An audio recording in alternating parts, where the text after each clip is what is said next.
Hello, everyone. I am Victoria Dono, and I am so happy to be back for another session of the V-Day Hour. Today, my guest is Valentyn Sypavin, a Guinness World Book Records holder. And, Valik, as we all like to call him, is one of those people which you hear about a lot, and you can't really believe he's up to certain things. But let me name just a few so that you can get a picture of what I'm talking about. Valentyn is the founder and the mastermind of the Alpomania adventure group, which is based in Kharkov, Ukraine.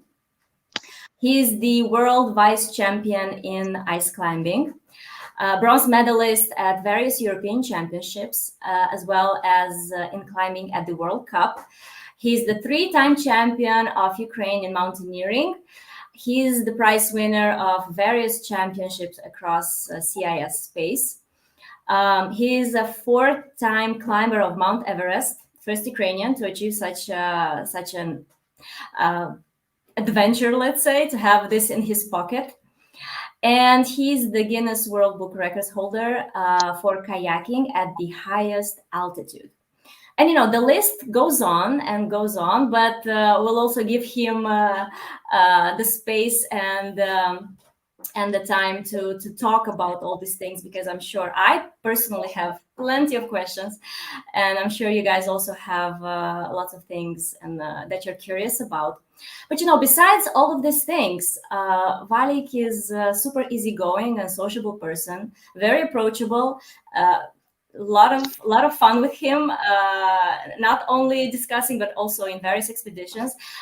This has been confirmed by many members of his team, and moreover, he has inscribed his name in the history of Ukrainian and world mountaineering, I would say, forever. So with that being said, I'll be happy to hand it over to Valik for this session. Valik, welcome. I am super excited that you're here today to talk to me and to our audience. How are you? Hello, everyone. Thank you, Victoria, for the invitation. So I'm happy because I'm here and I can share some stories with you, with the audience. So about everything, almost, I think, ice climbing, mountaineering, about my person. You can ask almost everything. Thank you very much. That's a nice approval. I will try. Especially for audience. First of all, sorry for my English. Maybe sometimes I get lost, but I will try to do everything fluency. Valik, your English is great. Feel free to express. Okay. I'm encouraging you now. Typically, you're the one encouraging your team members and your people from the expedition. Now it's my turn to encourage you. And to tell you that feel free to express yourself the way you want, and your English is just fine. So welcome. Thank you very much for being here. As I said, I'm super excited. So, the first question that comes to my mind before we proceed to all of the achievements that you have in your palmarès, I want to understand, when did you think to yourself that climbing and generally mountaineering is the activity of your life, of your heart, and you want to pursue it going forward? Yeah, I understand that mountaineering now it's my lifestyle. Depends on the step of my life. I had and I have sometimes different main points. Because, for example, first of all, when I was a student, it was like improved for my mountaineering skills, something different competitions of mountaineering. It's like last post-Soviet Union countries, even to now, have mountaineering competitions. It's like not climbing competitions, like a different mountains during the world. Then I maybe 11 or 12 years ago, I saw the ice climbers. Wow, who they are. I want to be the same. Of course, I started to train very hard. I bought ice tools, special crampons, and I went to. I remember to. I went my actually my first ice climbing World Cup was in Romania, Busteni. Maybe Busteni, yeah, 2009. And from that competition, I started train more harder, and in 2012, I became bronze. I got a bronze medal on the European Championship, and 2013, I became vice champion of the world on the World Championship. And during my ice climbing career, I got a lot of medals from the World Cups. And but now I had a next step. It's like a commercial climbing, because we can speak about it later. But now I have fun. For example, on the during the summit push, or directly on the summit, I have fun from when I look at the client's eyes, because I don't know. I'm like a magic guy, and these clients become happy on the summit, especially if this summit, for example, first summit in their lives, for example. It's for me. It's so. I mean, I understand what I do in my life. Honestly, I know about Mount Everest, about all 8,000 meters peaks from 10 years, because I read a book about first expedition to Annapurna, and about a success expedition in 1950. It was a French expedition, and I was a small guy. It was maybe it was my childhood, but oh wow, this guy were very cool, and maybe I want to do this in my life. But it was like a dream. Many guys, small boys, dreams about space, about, I don't know, something else. And it was mountains. It was my dream from my childhood. And now I started to train in tourism child section, like sports section, and we compete for the rope techniques. It was like for in my with my classmates, with my friends.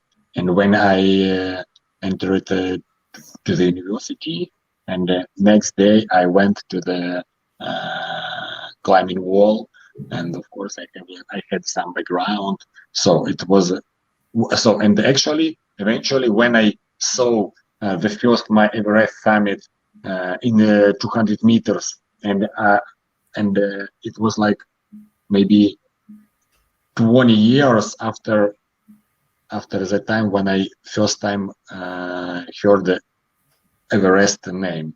So and maybe 26 years or 27, I'm dream about mountains. I trained for mountains or something. So it's my lifestyle. It's yeah. Congratulations on these achievements, right? From dreaming to actually achieving it. That's definitely something to be proud about. So thank you very much for all these details. I know that your first coaches were Sukharyova and Sukharyov. So I want to know, how did they personally inspire you to become who you are today? It's like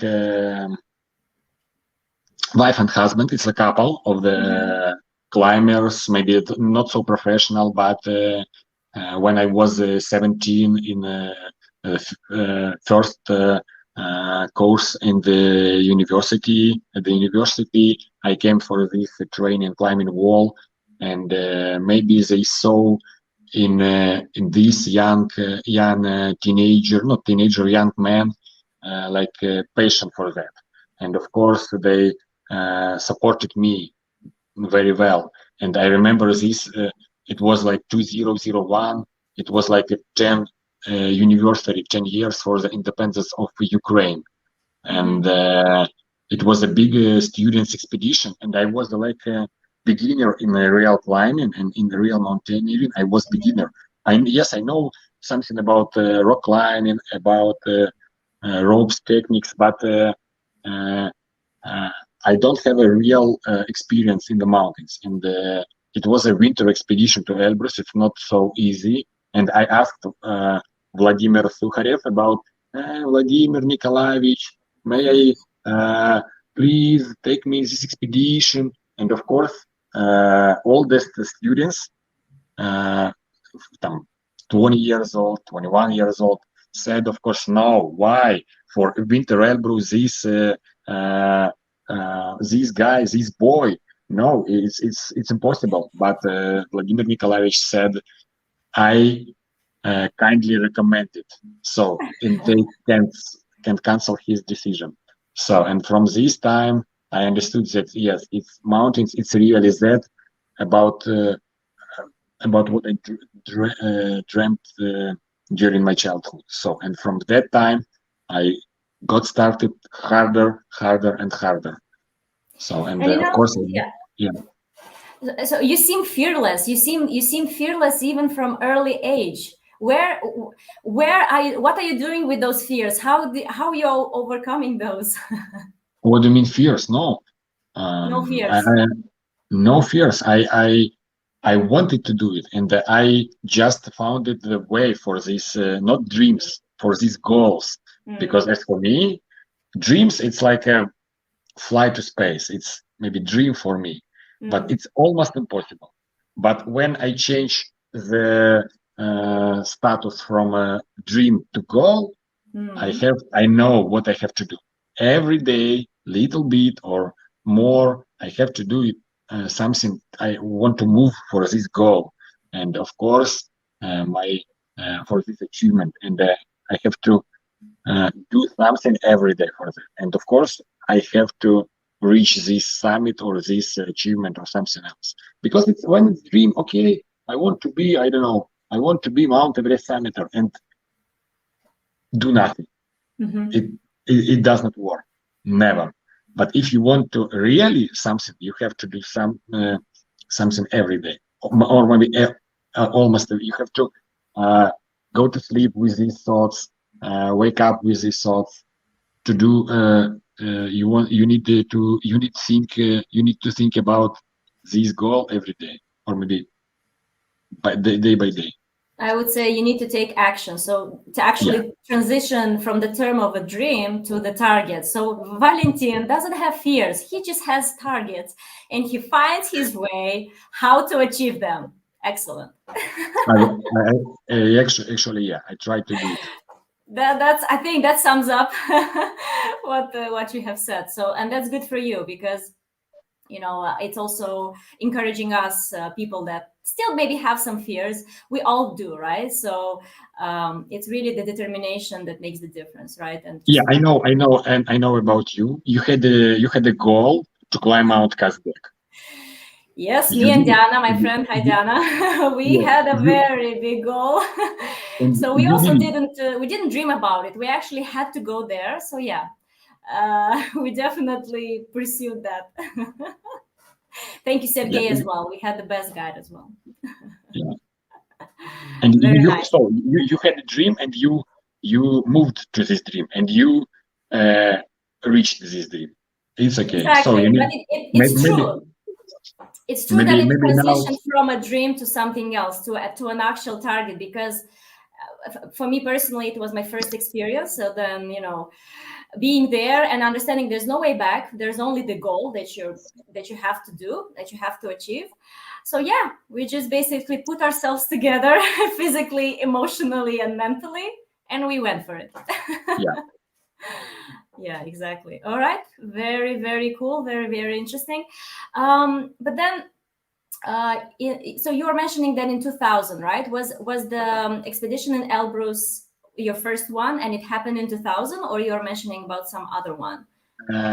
Before that, we had some in autumn of 2000. This We was your had first some expedition, right? In no 2000. no the Elbrus winter Elbrus was happened in 2001. Yeah, in But before I 2001. had some climbing really climbing experience on the rocks like tread routes we Mm-hmm. had in Crimea mountains before in 2000. Yeah. So I counted my climbing career from 2000. I see. Yeah, exactly. Because I know that you had your first ascent in 2000. So I was curious where it was and how difficult it was, and how did you find solutions to various problems on that first ascent?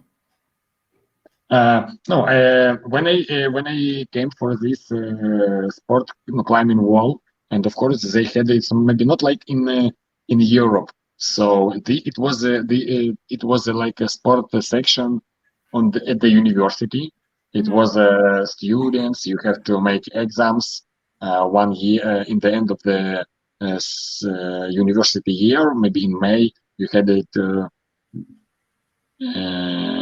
an exam for like a physical culture, and of Mm-hmm. course in autumn and in spring uh, we had it was a big group of students, maybe 50, maybe 60. We went to Crimea mountains and did the rock climbing.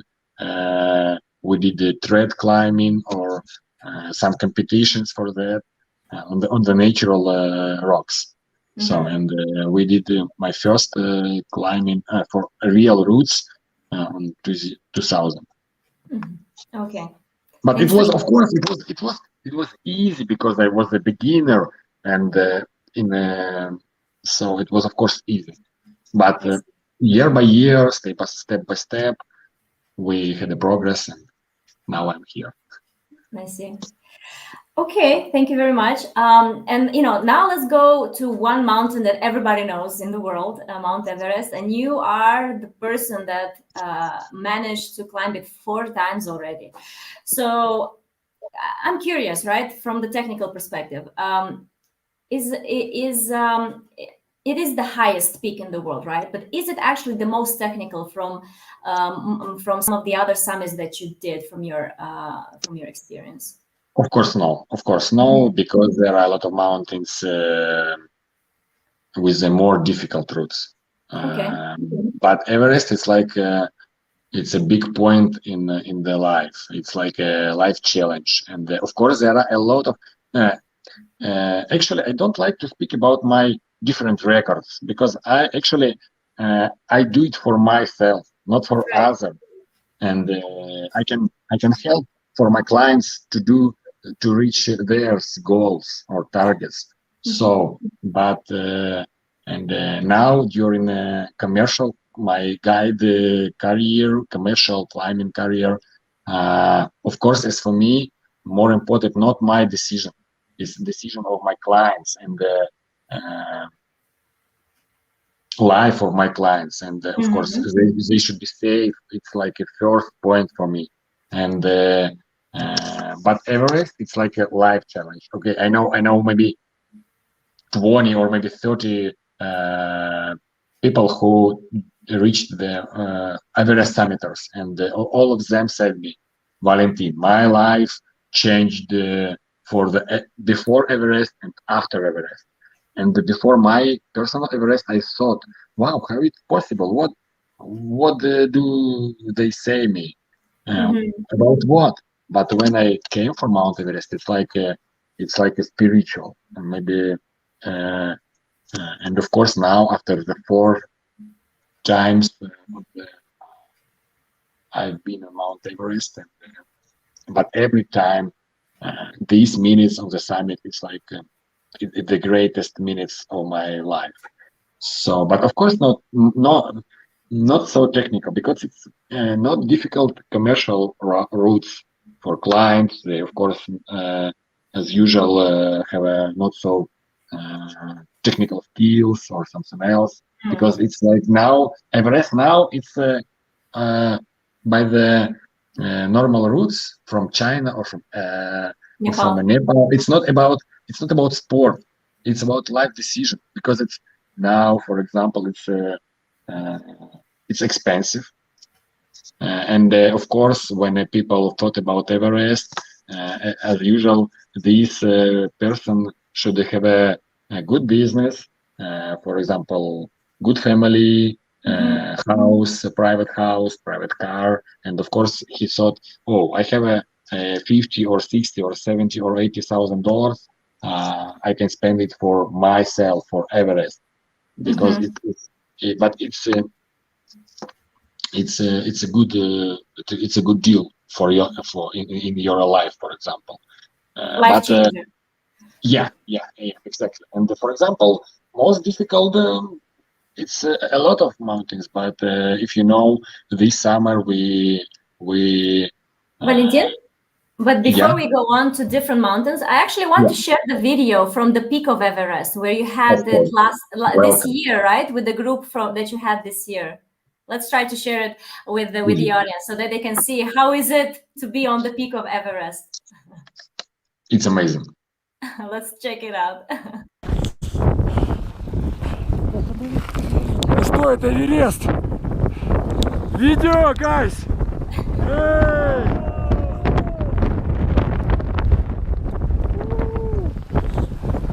Первый раз снимаю маску на вершине, в третий раз здесь. Передавайте приветы! Some greetings.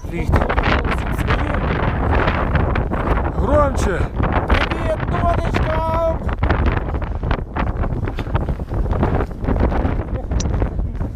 Катенька, а ты? Все? It's a lady. It's a lady. She's lady. Ну что, привет всем. Надеюсь, еще хорошо спустимся. All right, so tell us real quick what were you talking about with the team? It was my third summit in 2019 before the COVID era, and I had it was a great expedition, 100 success, and it was my first client woman on the summit. She's from Moscow, Ekaterina, and all of us were happy. And for example, first guy, he said about greetings for his daughters. He had 3 or 4 daughters. It was a greetings for his daughters. Nice. And for example, next guy, he has 6 kids. 6 kids. It's a big responsibilities to go to Mount Everest when you have a lot of kids. Yeah, and it's of course. And Ekaterina, she was a little bit tired, but she was a little bit. I can imagine why.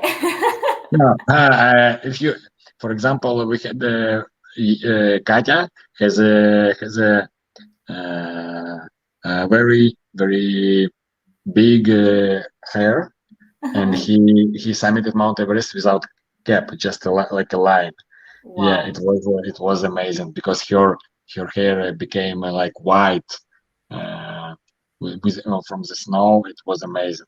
Yeah, it was. We had good portraits with her, good pictures, good shots with her. It was cool.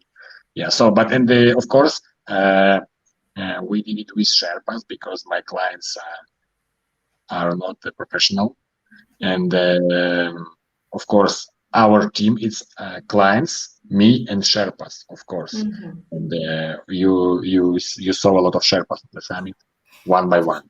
So Valentyn, for those that don't know, what is a shepherd? Sherpa, it's like it's a nation, one nation of Nepal who lived in the valley near the Mount Everest. So they are very, very strong because they live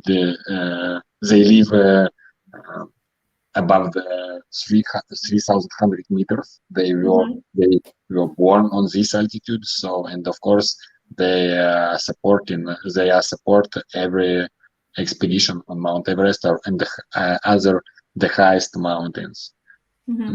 So they help you in the expedition. Yeah, the cool guys, very every time with a smile. So it's a good guys. Yeah, and I have a very good friendship with all of them. Okay. And you were mentioning already about the commercial ascents that you're doing with your clients. So how did you decide to create Alpomania in general, and what do these commercial ascents entitle? I already said about my different attitude for mountains, and of course, one time I understood that it's maybe I climbed a lot of mountains. I had a big experience, so I want to share with other, and of course. Uh, I I needed money for ice climbing World Cups training uh, for ice climbing World Cups because it's like USA, Korea, Europe, or something else. So and many guides didn't have the same experience, but they were guides. And sometimes they asked me, "Oh, Valentyn, can you support us or can you help us to lead someone to the summit?" And it was in different mountains. Of course, I started in Caucasus Mountains in Russia, Mount Elbrus. It was easy for me because but I have a lot of friends in Elbrus region who climbed Mount Everest more than 200 times. But as for me, it's a bored. It's a boring, and of course, I wanted to grow. I wanted to know different countries. I wanted to climb different mountains, and I started to do it more. And of course, my level of climbing skills was and now are very high, and of course I can climb with clients almost any mountain, even the difficult mountains like so for example, do you know Matterhorn mountain? I've heard. Yeah, Please tell us more. Matterhorn is like it's like a visit card of, for example, of Switzerland. Like, do you know Toblerone chocolate? It's like the Okay. symbol of, yeah. So it's easy. Actually, it's easy. And Alpomania is the most beautiful mountain in the world in Peru. No, as for me, it's easy, and to climb with clients, it's easy. And now I think the most difficult expedition was this summer on K2. It's like the most recognizable mountain maybe in the world for in the climbing community, because Everest it's like a visit card, but most recognizable it's K2 because it's like as a second summit in the world. But Highest, but the K2 is very difficult, very difficult. But where is it located? Located in Pakistan. Okay, and what's the name of the mountain? K2. Yeah, but is there second name? Chogori is or K2. It's like a Karakorum mount range. In Pakistan, actually, there are 8,000 meters mountains. It's K2, Broad Peak, G1. It's like a Gasher Broom 1, Gasher Broom 2, and Nanga Parbat. All of them are very famous mountains in the climbing and mountaineering community. So would you say this is the K2? Sorry to interrupt. Is this the most technical mountain, K2? One of them, yeah. It's maybe 10 times harder than Everest. Wow, because it's 10 times, wow. Yeah, because, for example, Everest, it's not about climbing. It's more about hiking in the crampons on the higher altitude. Yeah, of course, you must have some climbing skills, but not too much. So, and for example, this spring I led expedition with 3 girls, and one of them became first Moldavian woman on the Mount Everest summit. One of them was a Belarusian woman, and one of them was Ukrainian. So, but when a Moldavian girl called me, Olga, it was maybe in September or October last year. From the first call to me till the summit of Mount Everest, it was 7 months and 19 days. So Wow. she trained hard. I supported her trainings with different preparing mountains, and so because without any experience, it's crazy to climb Mount Everest. But I can imagine. yeah, it's a stupid. You actually you don't have fun. It will be headache or something else. But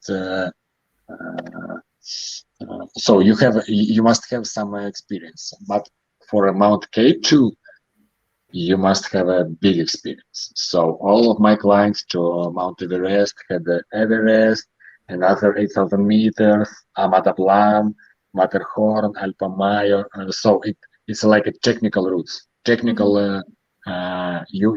you must know everything about rappelling, about moving by the fixing ropes, and what to do if these fixing ropes.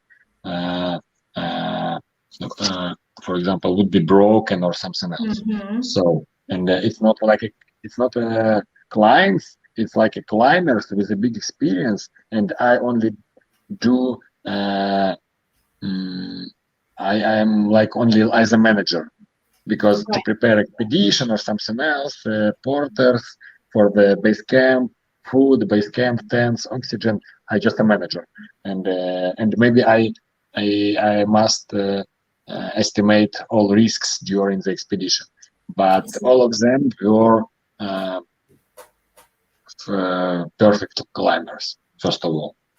So, and they climb Mount K2 maybe without me, for example. I just did manager functions. I actually have a video that I want to share from K2. I was before the video. I have to say that we were very lucky, because this year, due to quarantines in the different countries, Pakistan were closed for many other countries and nationals, and we fighted for this expedition, and no.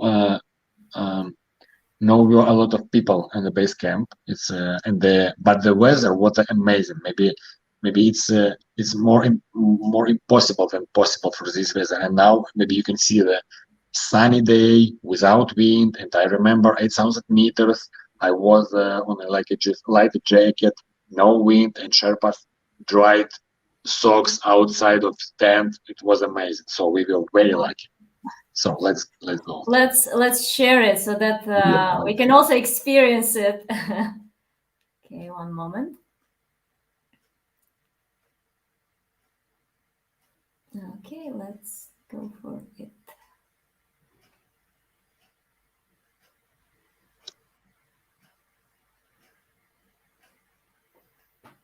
No. The weather is so nice.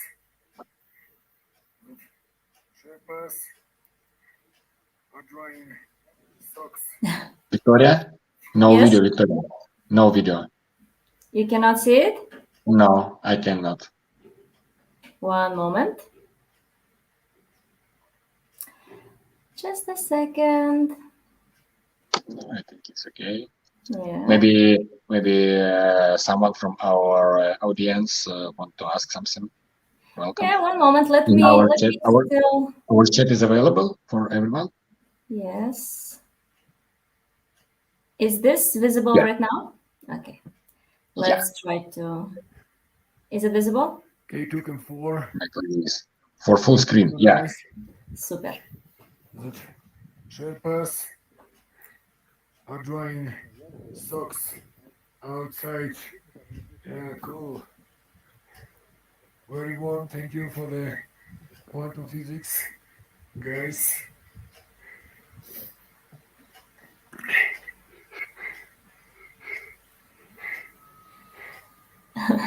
What happens? I don't know. It's you turned the you Maybe, turned the yeah. camera. So you can see like a amazing weather. Yeah, it's like without down suits, without warm gloves or something else. It was we were lucky, really lucky. So it was like a two windows.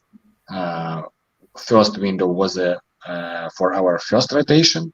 Then Yeah. two or 3 days, or maybe 5 days of the terrible weather, and then after our rest, we had another the greatest weather window what I see before in this. So it was we were lucky on the summit during the summit push.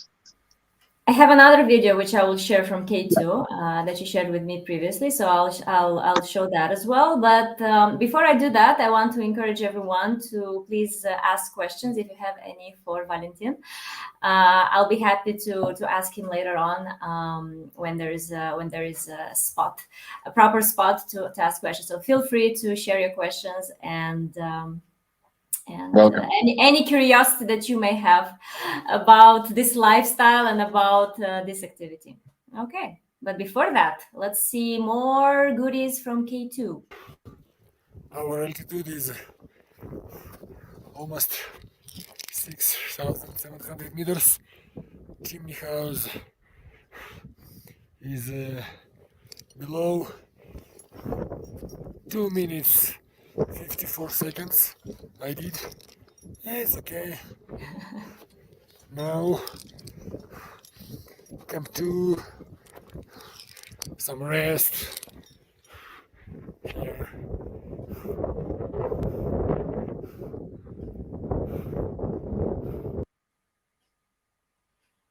So you were just having some fun at 6,000 meters?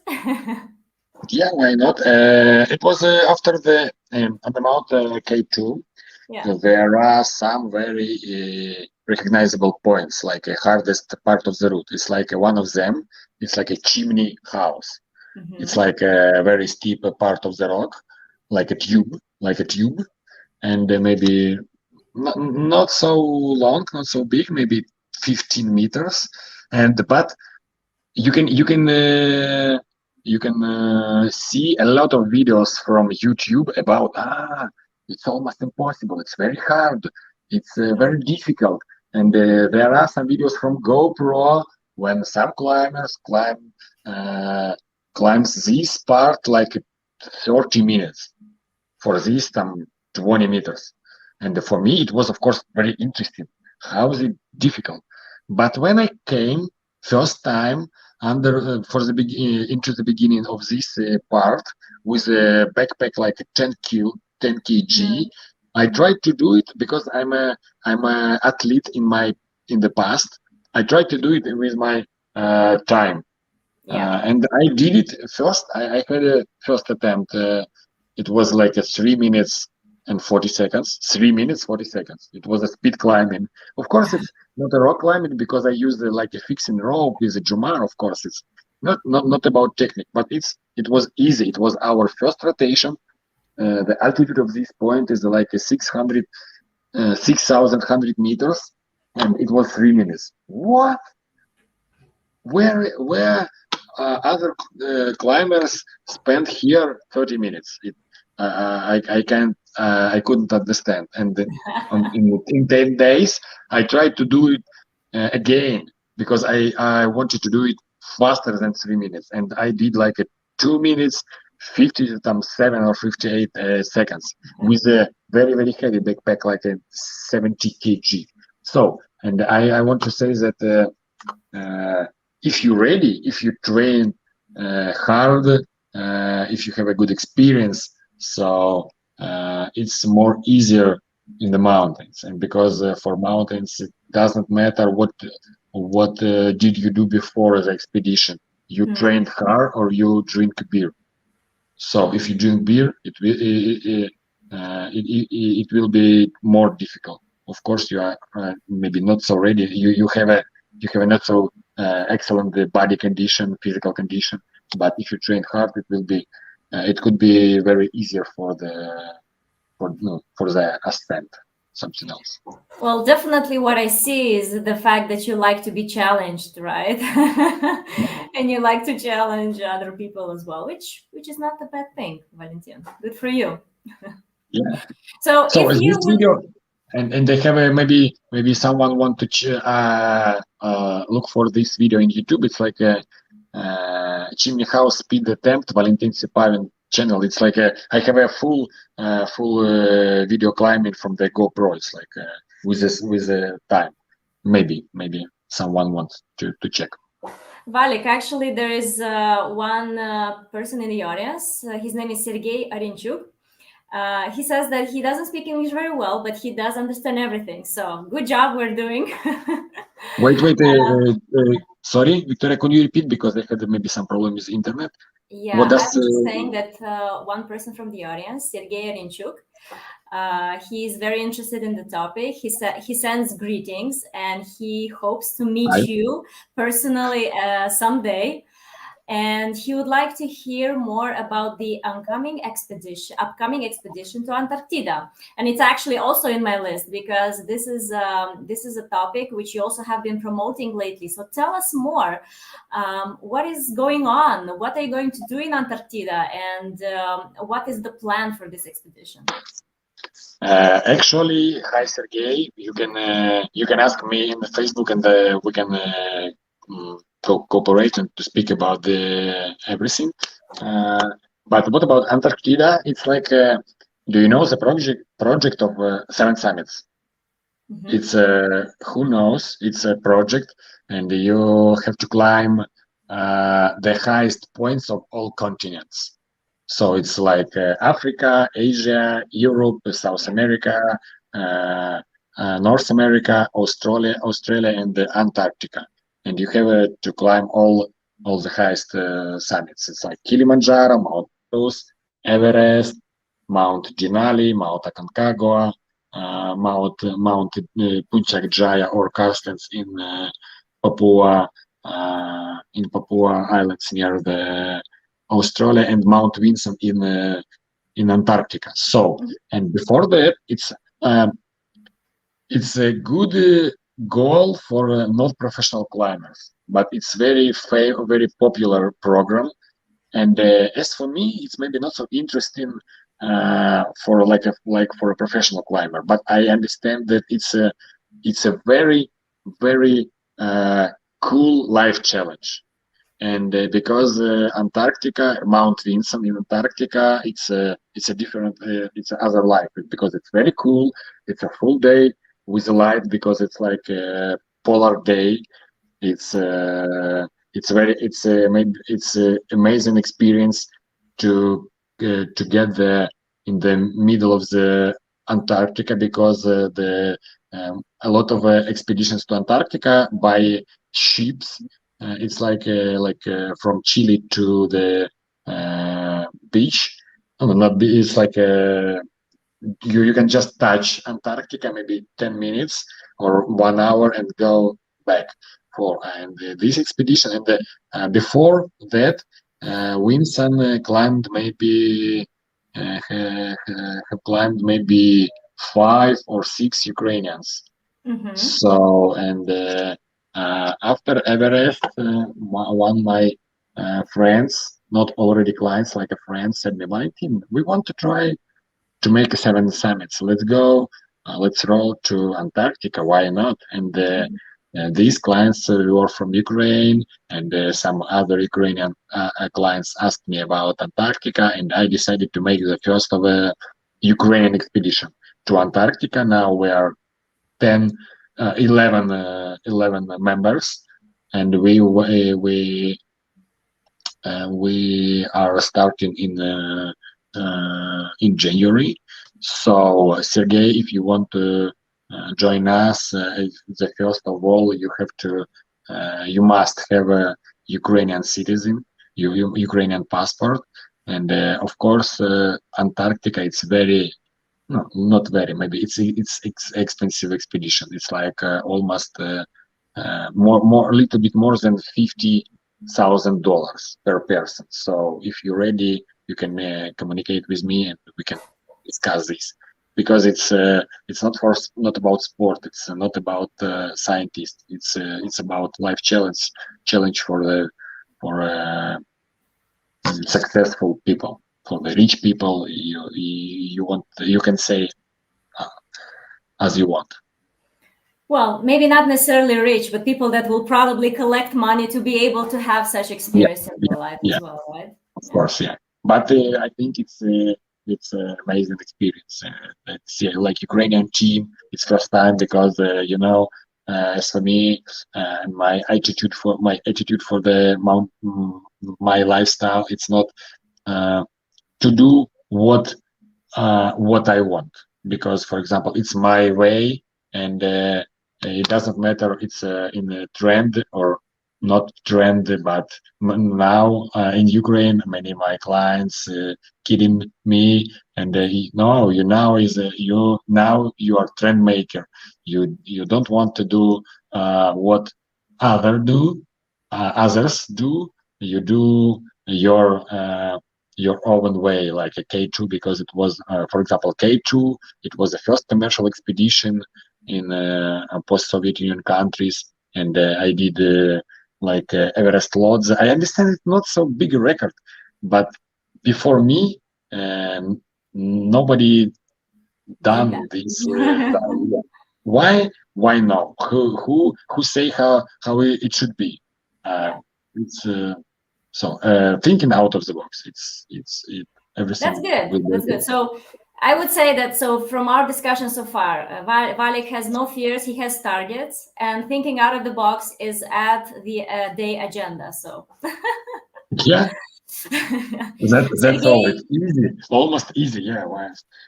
Sergey he's thanking you for these details, and he says he hopes one day to climb with you. So definitely, Sergey, contact Valentyn for further details, and generally talk to him about this type of experiences. He can definitely share some good tips and good information to prepare yourself for such adventure. Okay. And Alla Kasabutskaya, one of our people from the audience, would like to know, Valik, actually is asking you to describe the best day ever that you had. Where was it? Was it in the mountains or not? Was it in Ukraine or somewhere else? And what is the most beautiful mountain in the world for Valentyn Sypavin? You know who is Alla Kasabutskaya? First of all? No? She's kidding, because she's first Belarusian woman who climbed Mount Everest. Hi, Alla. This is for you, special for you. So, and Alla is trying to practice her English, maybe. I'm kidding, of course. It's like my answer. So, what about this question? Actually, I'm happy every single day. So, and I don't remember the best, because we have just one life. So, and we have to spend we can spend our life, I don't know how we want. Maybe some people wants to drink beer every evening in a bar, and someone wants to visit all countries in the world. Maybe some people want to climb Mount Everest. Some people want to have 10 kids, or some want to be as Elon Musk and to earn a lot of money. It's a goals. So my main point that all of us should have a life goals. So and move, because if you stop, you die. So right. I would even put it this way. I think it's a choice that everybody does in their life, what they want to do and what they don't want to do. And it really depends on what do you want to achieve. So, and that's fine. You can drink beer or you can go to Mount Everest. It's always a choice, and everybody should be happy with their choices and be aware of what they're doing day by day to, to achieve anything that they want to. So thank you, Ala, and congratulations for climbing Mount Everest. So I guess Ala wanted you to say that the best day of your life was with them on Mount Everest. But Yeah, now we it know. was exactly just like Ala's promotion. You can she speak well in English. You can invite her, and Okay. she can ask you. She can tell you and for audience about her dramatically history on Mount Everest, because she wanted to become the first Belarusian woman on Mount Everest. She prepared. She actually Ala is a runner of marathons, and but in the base camp we knew about another two Belarusian women at the base camp, and two other Belarusian women tried to be first too. And of course, it was like a challenge for me, because I know it the competition in the mountain, it's not so good. On Mount Everest it's not so good, because especially for clients, for professional climbers maybe it could be, but for clients, Ala Ala had not so much experience, but Ala wanted. So, and my strategy, we built the good strategy, I thought, and Ala became the first woman. So, and you can you could invite her later and speak about it, for example. Congratulations, Ala, for your courage and for overcoming all the limitations, because they're not only physical, but they're also emotional and psychological. So good job. but it was, of course, it was my victory, because I Of course, organized. nobody judges that. I organized everything. Yeah, I'm kidding. Yeah. Right, and she's also asking. By the way, she's also asking, what is the most beautiful mountain in the world, in your opinion? All of mountains are beautiful, because they generally, are, right? yeah, because they are different. Okay. You're just a world mountain lover. No, I like all inclusive hotel, or for example in on the beach side. I like sea. I don't like surfing or something else, but I like warm water. I like jacuzzi. I don't like cold water. Never. I don't like a cold shower or something else. I like warm weather. So mountains is like right. sometimes. Right. Let's say that we believe you. Yeah. All right, cool. And and Ala also asked. So she asked about the mountains, one of the beautiful days. Some of the stressful situations. And I'm actually curious, right? So you've been doing many things. You've been to many expeditions with more stressful situations than with more extreme conditions than in other places. So, like, how is Valentyn Sypavin reacting to these stressful situations in very extreme conditions? And what are the factors that are helping you to find the right solution on spot? Good question, actually, because, for example, now after the Everest expeditions, after K2, some companies, maybe some universities invite me for some motivation speaking or something else, and now in a different companies, I say not about only about nature, about beautiful mountains. I speak. I tell about management, because each expedition is a good management, and the result of this expedition depends on this management, because it's like a logistic, it's like a team, it's like psychology comfort in the team, it's like preparing clients for this expedition. It's like a management, and there are a lot of points who to consider, right? change To the keep in result, mind. which, yeah.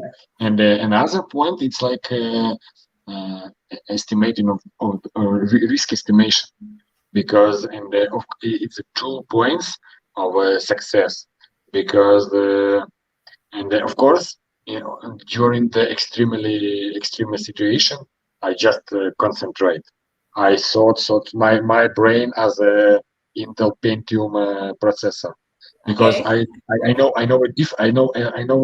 a lot of data about the weather, about mountain condition, about ice, about snow, about rocks, about avalanches, about clients, about I don't know, about everything, because it's my experience more than 2 years. And of course, I heard how my clients are breathing, for example, during, or how what for example, which kind of clouds, uh, for example, what these kind of clouds can change the weather or something else. All of these points are important, and of course, no. But actually, I don't like word extreme, because extreme, when something does not depend from you. I don't like the situation. I don't like the situation. And Nobody, of I think, course, does. yeah. And I'm grateful, and I'm happy when, for example, some journalists invite me at the airport and ask, "Oh, tell us something interesting. Who died? Who I don't know. Something happens." And I'm happy when I answer, I'm so sorry, nothing interesting, just by plan, step by step, summit, all of us are healthy. Healthy, yeah. Yeah, and for me, it's the best option in my expedition, and in my mind. So I don't like extreme, because and you can count about avalanches, try to count about the weather. You can use different data. So, and now, as for me, it's not climbing about physically strange, and it's about mind powerful. Mindset. Yeah, mindset. So, and I I must not have to. I must uh, analyze a lot of points in the mountains in the for the success. And even, for example, Everest, you saw a lot of climbers flying before the summit. So I thought, we don't need to stay there. What we can do. So, and I change my strategy, change my schedule or something else just for that. And Valik, would you say it's a combination of your experience throughout the Yeah. years, or you actually studied a lot as well, just to make sure that you know all the technical parts of, of any? It's like I think we should combine of these points, because of course experience, it's and maybe I'm happy because I studied in the geographic department, so I Okay. know almost everything about the rocks, earthquakes. I don't know about the weather, about the physics of atmosphere or something else. So I can analyze even without, even, for example, even I don't have my forecast in my cell phone. I can predict some ways it's a good for the weather, or it's not good for the weather, or something else.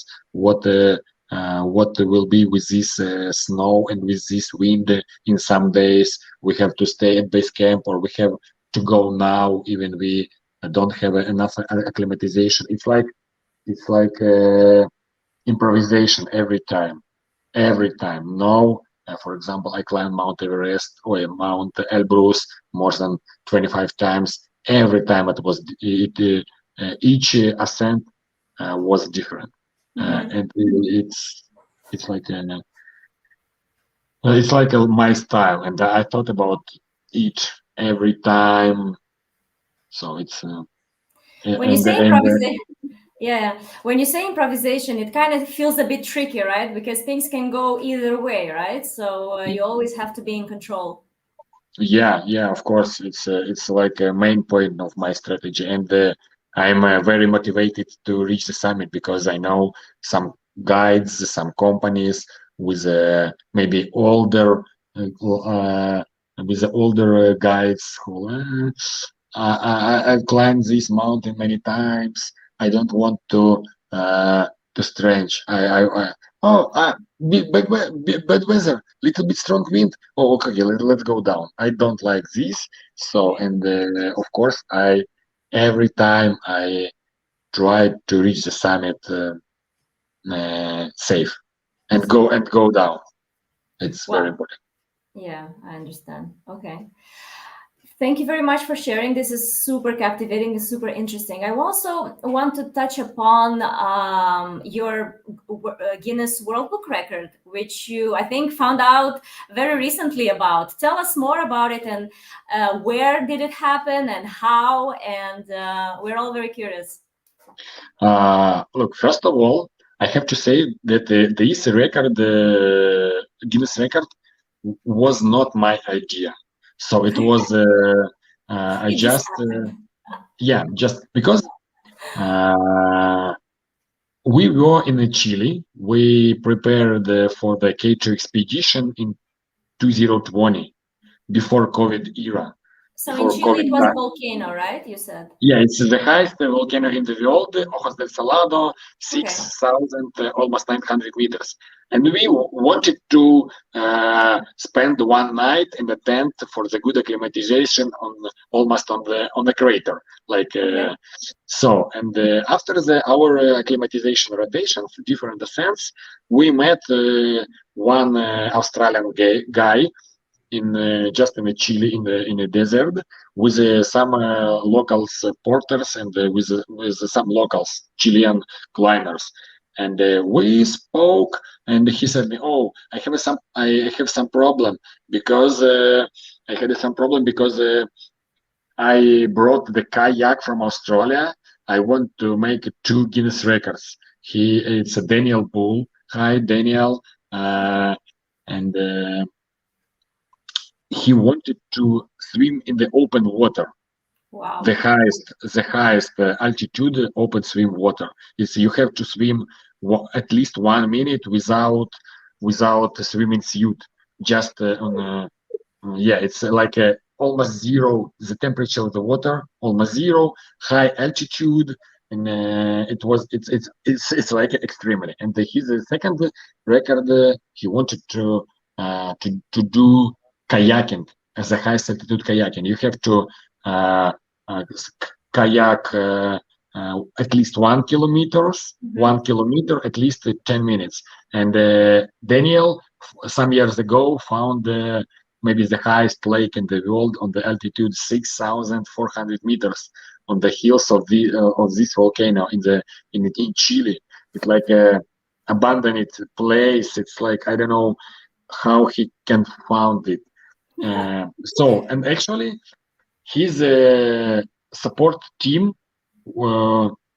Chilean support team, can carry this kayak to this lake because it's so far from the car point.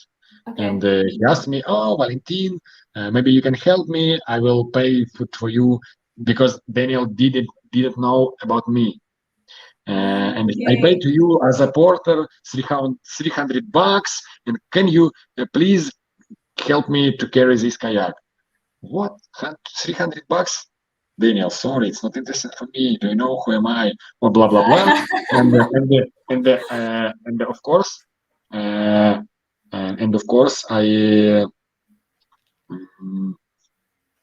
I proposed him to share. I propose to share this record because a Guinness record you can make. This record you can share for some holders, and you can beat this record. And I proposed him to share. Daniel, okay, I can help you. I can I can bring this kayak. I can carry this kayak to this lake, but we do kayaking together. At first, you or me, and then we can change. Okay, let's go. But we didn't. It was a very difficult way. It was a very high. It was a very high altitude. So we reached this. We came to this lake. Daniel broke this record, the high altitude swimming, and I did the kayaking record, the high altitude kayaking, and Daniel unfortunately can't repeat because after the swimming he was very cold because it's 6,400 meters. It was a snowstorm, and it was a very cold. He used the supplementary oxygen after the record. We prepared a lot of hot water. He had a very warm sleeping bag, but it was real extremely. It was real because kayaking. So I put on my down jacket, my very warm gloves, and I kayak.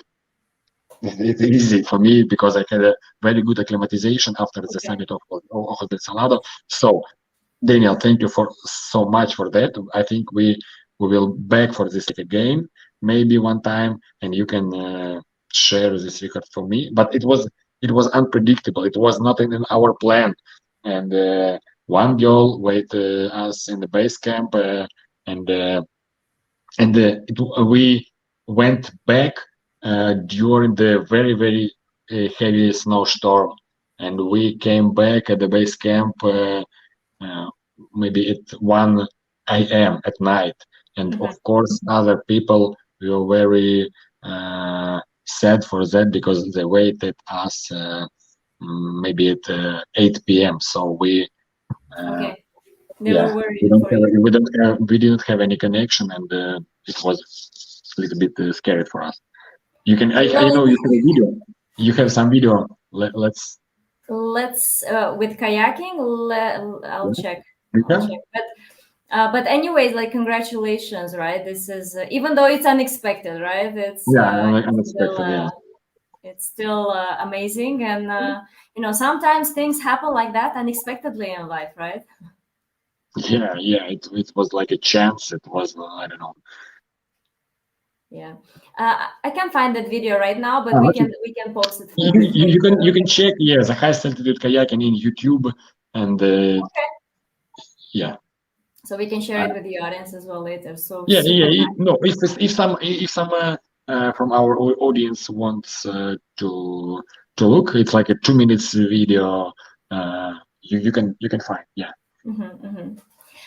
Okay, Valik, I think we've discussed already so many of your adventures. So, and I feel you've been almost everywhere in the world, right? And I think the next logical question is, what is your next goal? What is the goal of Valentyn Sypavin, and which summit is now currently on your list that you would like to do, that you haven't done?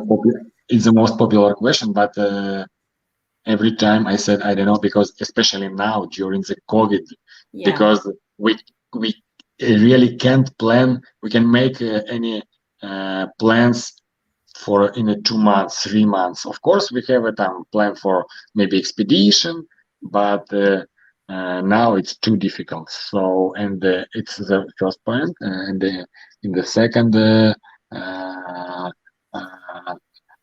I like to do and then speak about it. Then promote. And then later speak about that. We can do it later. That's a good strategy as well.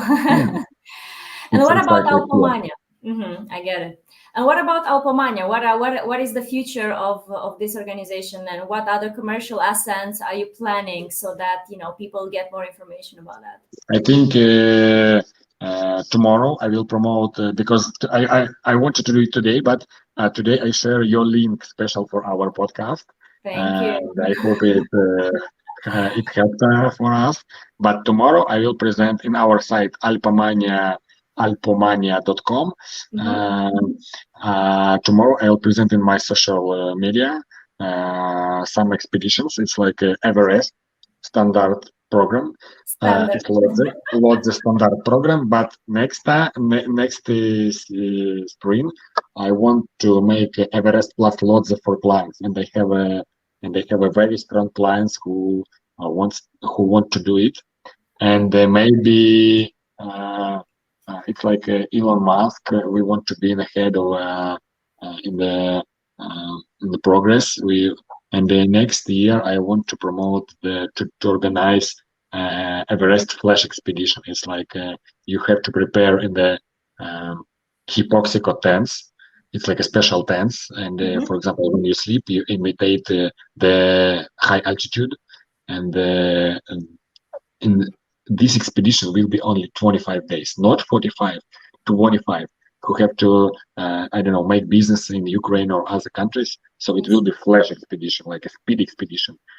So I want to try to do it, and maybe it will be K2 and Broad Peak again in summer. But So it's only plans. And of all course, this information. and of course, Antarctica. Yeah. Yeah, I see. So all this information is on the website, so that then people can check it, right? Yeah. Not about K2 yet, but about Himalayan season. Yeah. If you're interested, welcome. So please check alpomania.com for further information, or just connect with Valik directly. He can give you all this information. And I can confirm that he has a great team of guides, which he is selecting very carefully. Hi, Sergey Morenko. We miss you.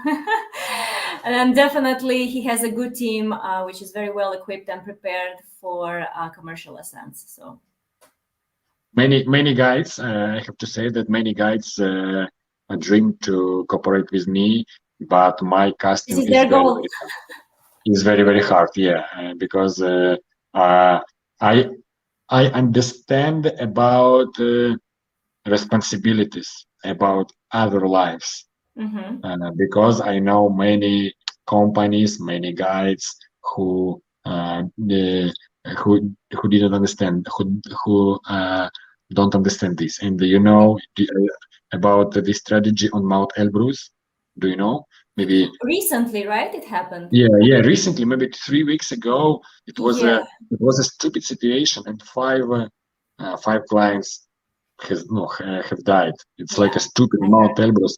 No, it's like a mistake by mistake, and my opinion. It's my opinion, but I think it's impossible. No, it's like it's very stupid, and five clients. It's very stupid. Unfortunately, it happens, right? So basically, what you're saying is that you select very carefully all of the guys that you have in the team. Yeah, it's for me. For me, it's very important to stay safe for all teams. Yeah, absolutely. So safety is number one priority for yourself and also for all of the team and all the clients.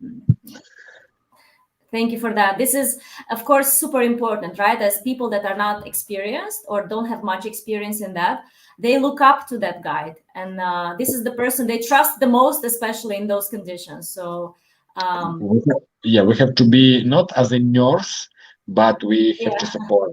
Exactly.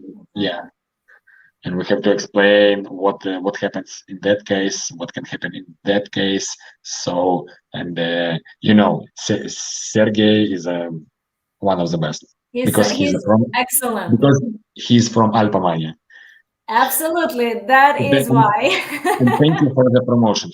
Thank you for the promotion of Alpomania. Yeah. Definitely, I can only confirm. Alpomania. I can only confirm because I had him as my guide this summer when I went to Georgia to climb Mount Kazbek. So my Everest this year was Mount Kazbek with 5,054 meters, which is my personal achievement. And Sergey was simply extraordinary on all levels. And I can just highly recommend him and everybody else in this good organization. Valik, thank you so much. I want to continue with the next section that I have prepared for our audience today, and it's called Truths and Myths. So I'll be asking you some statements, and I want you to tell us if it's true or not, or it's just some sort of stereotype that we hear a lot in the media. So I want you to shed some light over this. Okay, let's try. Let's It's try. interesting. Okay, so the first statement: drinking water prevents altitude sickness. In most of the cases, yes. But as for me, you have to feel, because some guides and some mountaineers have a constantly. For example, 5 liters. You have to drink 5 liters. Blah blah blah. No, you have to drink a lot, but you must feel your body. Yeah, but actually, yeah, you have to drink warm ginger tea or something else, but no alcohol. No. I know I have a lot of experience with alcohol expedition and non-alcohol expedition. Non-alcohol expedition, the best expedition. Yeah, I'm sure. What else would you add to this? So what are other things that can prevent altitude sickness? Training, only training. Train hard and everything will be okay. So prepare yourself physically, and then Yeah, of course. Yeah, I can speak. I can speak a lot about these processes in our heart and here, in our brain, but it's too long. It's like a topic of just separate meeting. Yeah. I'll invite you separately for that type of session. Yeah. Okay. Okay, next, let's move on. Caffeine is bad for you in the mountains overall. Is that true? For me or for others? I think generally for people. I think it's not good. Yeah, because after the coffee, or as usual, you want to go pee, and it's not your heart should work faster or something else. Yeah, and it's my opinion, not good for the high altitude expedition. No. But then wait, then Coca-Cola has caffeine, right? And it's still recommended to have it for energy, or not? Coca-Cola has a lot of sugar at first of all, and the sugar goes to our blood, and it's like a fast energy. It's okay. Right. Coca-Cola, I like Coca-Cola only in the mountains. I see. Okay.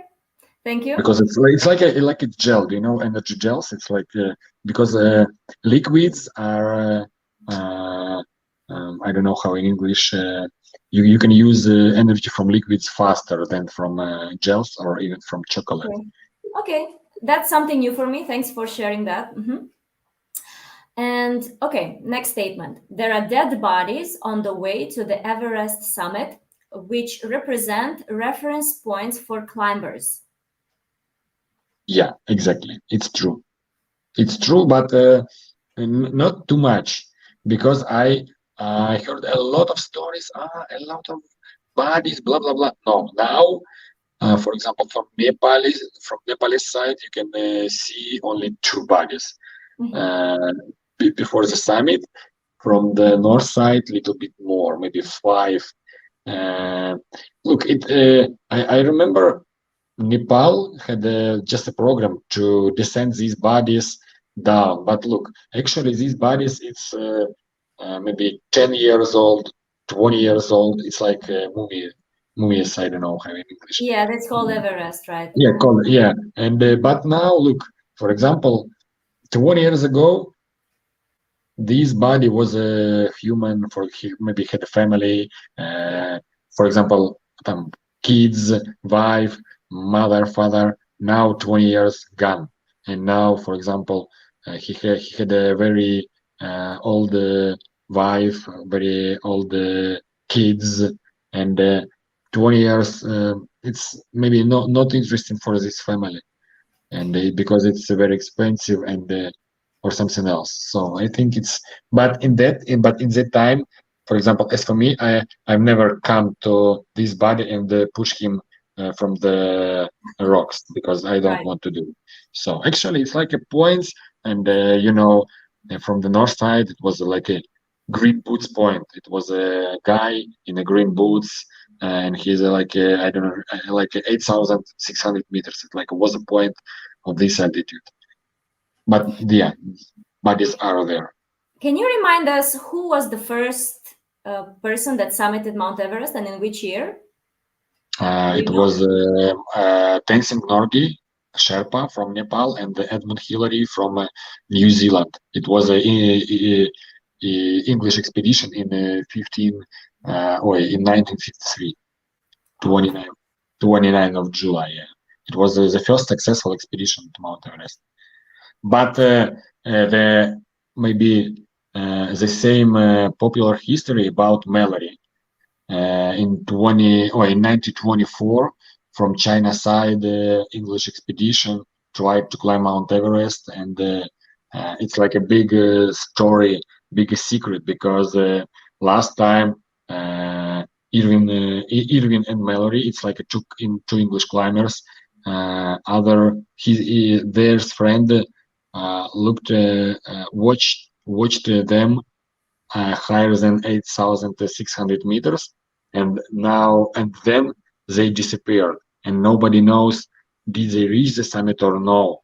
Okay. And in 1999, American expedition Conrad Anker, I know him, hello Conrad, found the body of Mallory, but in his pocket he had a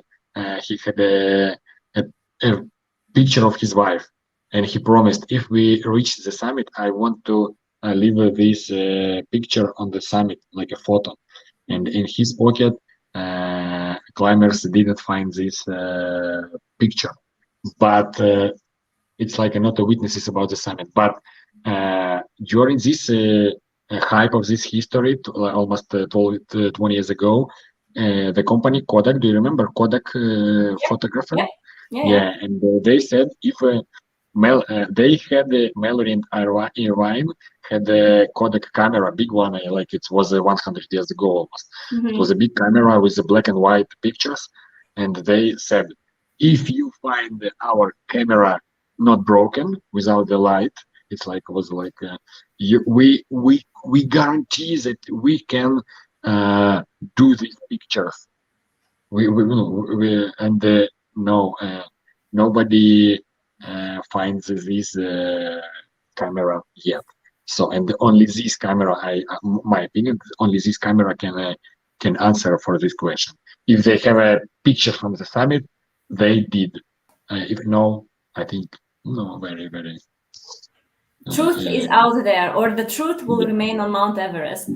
But thank you for the story. This is super interesting. Yeah. Yeah, it's very famous story. Okay. All right. Another statement. Lower body strength is extremely important in climbing and mountaineering. So, particularly the lower body strength. Is that true or not? Just a second. Could you repeat, please? Sure.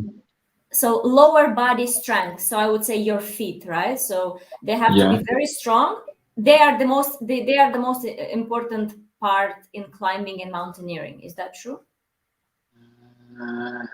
Actually, it depends on your level of your goals. Of course, if you have a more powerful, it could be easier for you. Easier.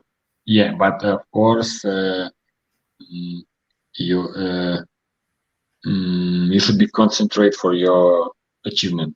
So physical condition and mind condition, it's the most important. And of course, if you are not professional climber, you have to use you have to ask about support from the professional guides, because maybe many years ago, if you want to be a driver, you have to be a good driver and have a lot of skills, blah blah blah. Almost you should be almost professional, or I don't know, or paraglider, or something else. Now you can come at the airport, for example, for paragliding. You can pay some money for your instructor and to have and they have fun for this. And in the mountains, the same is the same. If you want to make like a Mount Everest, I recommend don't do it without or good guide or a good experience. So, but actually, yeah, physical condition is one of the main points. And as a follow-up to this, so is it true that the higher the mountain is, the more difficult is to climb it? If we take the same technical difficulty, yes, of course. For example, climbing on the rocks near the sea, for example, zero level is much easier than climbing the same route on 5,000 meters, and of course, more easier than climbing this kind of route on, for example, on the 8,000 meters. Of course, altitude is very, very high, very, very difficult. Thank you. Thank you for shedding the light. Then I have a few more. Stay with me. Okay. So in order to become a mountaineering guide, you need to have at least 10 years of experience. Not exactly, because if you want to learn this professionally, you have to spend maybe 3 years only. Okay. And of course, you must have some skills, but it's no, maybe 6 years at least, not 10. 10 it's too much. Yeah, it's Okay. 6 years of intense expeditions and working with people and so on. no, no, but it's a guide, a mountain guide is a very interesting profession, because I know some guides who guide in only Mount Blanc. You don't need to have a lot of experience. And I know a lot of, for example, Russian guides who guide on Mount Elbrus, did Mount Elbrus more than 300 times, but they never climb another mountains. Never. Yeah. So it depends. It depends. I see. Cool. Thank you. Oxygen masks are mandatory at altitudes higher than 7,000 meters. No, of course no. We know a lot of success stories about Mount Everest without oxygen. So, but it's as for me, it's almost impossible, because I have responsibilities for my clients. And of course, during the summit push, maybe not from above the 7,000 meters, I use the oxygen from 7,600 meters approximately, sometimes higher, sometimes lower. But I know that as usual, my clients are first time on this altitude, and something can happen with them. So I must be ready for that. Okay. And I must be ready to decide this question or problem with oxygen. Yeah, so I must be ready. And for example, I must use oxygen for that, for I don't know, for emergency, for something. I see. So, but actually, for climbers, especially for professional climbers, it's not mandatory. Of course, no. We know a lot of, not too much, but for example, do you know Reinhard Messner? He's the first climber who did the 8,000 meters peaks without oxygen. Wow. It's possible, yeah. So it's only possible because of the experience that you're having and the constant presence in these altitudes, right? Yeah, it's possible. Yeah, it's possible. But of course, climbers without oxygen, everything they do very, very slow. They have a lot of risks, especially because the hypoxia can I don't know, can it's some processing, for example, with your mind without oxygen. It's some changes with your mind at first, but it's a choice of the of the person. All right. But it's possible. It's possible. I see. Okay, so the last two ones. So weather conditions are the key factor in any mountain experience. Uh, it's a very difficult question because it depends on the mountain, on the route and the mountain. Because I know, for example, Mount Elbrus, it's like almost a home mountain for many guides.